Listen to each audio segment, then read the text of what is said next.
Est-ce que vous prenez régulièrement le train à Paris? Dans ce cas, vous la connaissez forcément.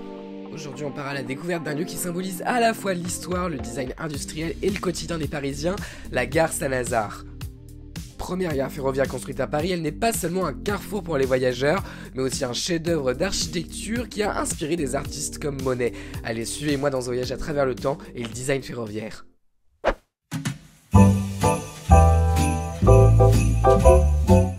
Saviez-vous que la gare Saint-Lazare était la plus vieille de Paris? Elle ouvre ses portes en 1837 sous le nom d'embarcadère de l'Ouest. A l'époque, elle reliait Paris et Saint-Germain-en-Laye sur une ligne qui faisait seulement 19 km. Avec l'expansion du réseau ferroviaire, la gare est reconstruite et agrandie à partir des années 1850. L'architecte Eugène Flachat la revisite complètement et lui permet d'accueillir de très nombreux trains et visiteurs. Et oui, la gare Saint-Lazare devient rapidement un carrefour incontournable. En plus d'être un hub ferroviaire, la gare incarne également la révolution industrielle en France. Elle est un symbole du progrès et de la modernité de Paris. Côté design, la gare Saint-Lazare impressionne par sa façade majestueuse construite dans un style néoclassique. Les colonnes, les arcs et les sculptures réfèrent le goût du 19e siècle pour l'élégance et la symétrie. Mais ce qui fait tout le charme de cette gare, c'est l'alliance entre le métal et le verre, des matériaux typiques de l'architecture industrielle de l'époque. Ces grandes verrières baignent les quais de lumière naturelle, créant un espace à la fois fonctionnel et esthétique.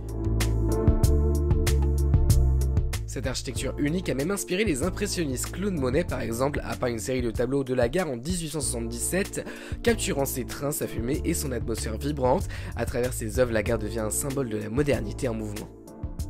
Aujourd'hui, après d'importants travaux réalisés en 2012, la gare Saint-Lazare est devenue un espace multifonctionnel. Avec ses boutiques, ses restaurants et son design repensé, elle fait clairement aujourd'hui partie de nos vies, c'est vraiment un lieu de passage immense. Tout en modernisant ses infrastructures, la gare a su préserver son patrimoine historique. Les détails architecturaux d'origine côtoient des installations modernes comme des écrans interactifs et des accès fluides au quai.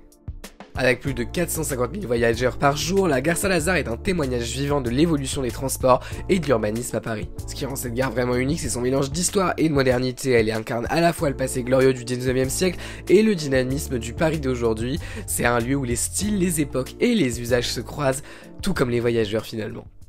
Alors que ce soit pour son design ou son rôle dans l'histoire de Paris, la gare Saint-Lazare mérite vraiment qu'on s'y arrête et pas seulement pour prendre un train. J'espère que ce voyage à travers le temps vous a plu et sur ce je vous dis à demain.